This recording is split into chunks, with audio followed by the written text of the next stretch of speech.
வணக்கம். இன்றைய ஆன்மீக தகவல்களை நம்ம இன்னைக்கு முக்கியமான சில கேள்வி பதில் நேரத்தை நம்ம பார்க்கலாங்க. சில கேள்விகளுக்கு பதிலை நம்ம பார்க்கலாம்.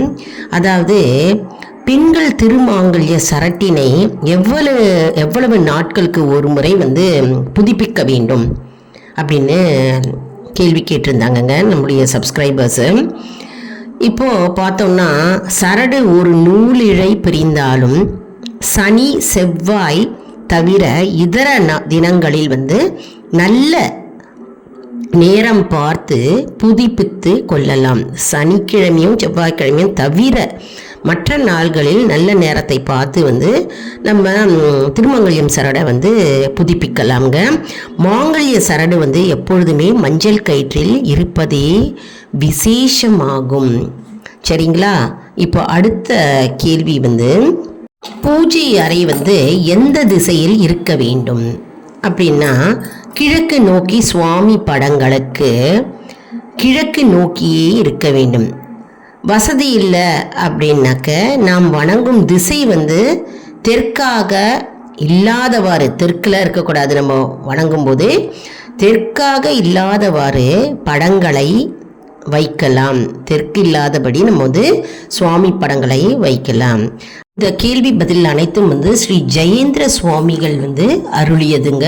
அதுலேருந்து தான் நான் இப்போ சப்ஸ்கிரைபர் கேட்ட கேள்விகளுக்கு பதில் எல்லாம் கொடுத்திருக்கிறாரு. அதுலேருந்து தான் நான் இப்போ உங்களுக்கு சொல்கிறேன்.